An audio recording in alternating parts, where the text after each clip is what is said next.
Their entire economic plan, tax cuts for the rich and corporations. And record-breaking unemployment. The worst jobs report on record. President Joe Biden released a stunningly good attack ad against Donald Trump on the day that Trump announced his run for 2024. So I'm going to show you that. I'm also going to show you a second ad. So there's actually two ads that Biden released on November 15th. And I'll also get to the challenge, the congressional challenge to Trump's candidacy, and if he will even be allowed to run. But first here, let me get to this ad. It is, again, stunning that Biden put this out. Democrats, for a while, for years, have not really been all that good at fighting Republicans. Biden, though, has taken a bit of a shift. Before, he took that shift before the midterms. It seemed like he was really just kind of in sort of campaign mode for Democrats. But it appears to be continuing with this attack ad. So check this out. Nobody has ever done what we've done in the last 4 years. Their entire economic plan, tax cuts for the rich and corporations. And record-breaking unemployment. The worst jobs report on record. Trump is the only modern president to leave office with fewer jobs than when he took office. The Trump administration formally asking the Supreme Court to overturn the Affordable Care Act. This could leave up to 23 million Americans without coverage. I hope that they end. It'll be so good if they end. You also had people that were very fine people on both sides. Do you believe in punishment for abortion? Yes or no? There has to be some form of punishment. For the woman? Yeah, there has to be some form. And if I win, we will treat those people from January 6th fairly. And if it requires pardons, we will give them pardons. So, Joe Biden wasting no time attacking Donald Trump on the day of his announcement.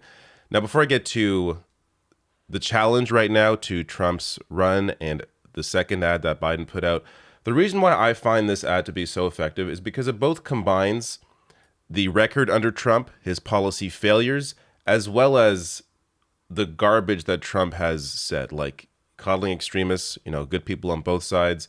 His comments about women's rights or about abortion rights here, of course, defending the Capitol rioters. So it's a good combination of both. And I think this is the best way to attack Trump, is you can't forget the policy aspect of it, because if you completely ignore that, then it creates this vacuum for a lot of people to maybe just assume that actually things were great under Trump economically, when in reality they were not. So you have to be able to combine both of those things in a message like this, and this does it very effectively, I think. Now, there is this challenge to Trump. So there's, of course, the legal battles that he's going through. Is he going to be, indicted, put behind bars? I have little hope for powerful, wealthy people being actually, for them facing any real repercussions. But there is this, and maybe more to come like this. But here is Manu Raju tweeting out as Trump announces bid. Dem Representative David Cicilline is circulating legislation to bar Trump from holding office, citing the 14th Amendment that bans individuals from holding office who have engaged in an insurrection. And this is the letter sent to Congress. Now, I looked up some legal analysis on this because, you hear things like this and you think, is this really going to happen? Is he really going to be barred? And probably not. So unfortunately, this analysis here from Law and Crime, and they go deeper, but here's an important piece of this. Quite a bit of uncertainty surrounds Cicilline's premise that Trump is constitutionally barred from holding office. Not only is it unclear whether facts that have already been established or those that may still be established are sufficient to trigger the 14th Amendment's ban, the procedure by which such a ban would be carried out is also ambiguous. Running for president is distinct from holding the office of president. Furthermore, each state maintains its own elections, its own requirements for appearing on a presidential ballot, and its own system for handling disqualification of candidates. Meaning, there is likely not much to this. That said, there's always hope. So we can see what else may come in the future. But at the same time, I think Trump is the one candidate that, in my opinion, would clearly lose against Joe Biden. He's already lost. People are already, this is not like 2016. People are now aware of who Trump is, what he has done, at least more aware of that.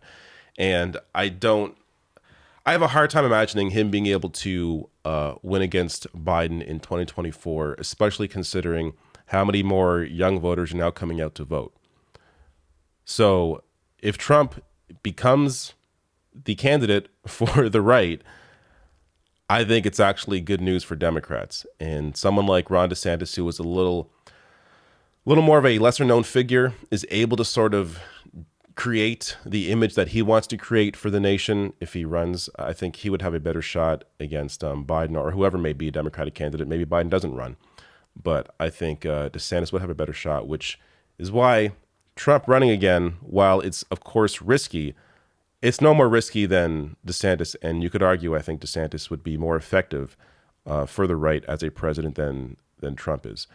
But let's get to the next ad here. So this is again, the second ad he put out on the same day that Trump announced. This one is focused on infrastructure. And this is also very well done. We'll talk about infrastructure. Pass a $1 trillion infrastructure plan. Who's better at infrastructure than Trump? We're going to rebuild the crumbling infrastructure. I want to rebuild our infrastructure first. Infrastructure. Infrastructure. Infrastructure. Infrastructure. It's infrastructure. Infrastructure. Infrastructure. Infrastructure. Infrastructure. Thank you. Great job. All right. So that's a shorter one, a more focused one, more almost like a meme-based format here with the zoom in on Joe Biden, but also very effective. This, the big talk around Trump and infrastructure, and it ends up being Biden passing the bipartisan infrastructure bill a year ago. Now, as I covered at the time, there are many issues with that bill, and really the issues come down to what is not in that bill, how Build Back Better completely failed because Biden apparently trusted Manchin, though did he really? But anyways, that's a whole separate discussion that was talked to death a year ago. But this ad also effective. Now, I do like the first one a little more because it's sort of a wide-ranging focus. But, if they continue this attack, I just don't think, again, I think Trump has a very good shot at winning the primary. I don't think he has a good shot at winning the presidency. But we're 2 years away, right? So even talking about this now feels kind of weird. But also worth mentioning here, so this is obviously biased source here, Steny Hoyer, Majority Leader, but this is their 1 year later, the bipartisan infrastructure laws delivering for American workers and families. So they go through every state here, and they have quotes from lawmakers in that state discussing how this money is helping them and what they're doing with it. They do mention here, in just a year, these federal resources have funded key projects in every state in America, including repairs for more than 2,800 bridges, and are creating millions of good-paying union jobs. This legislation also dedicated federal resources to strengthening our seaports, airports, and other trade and transportation hubs.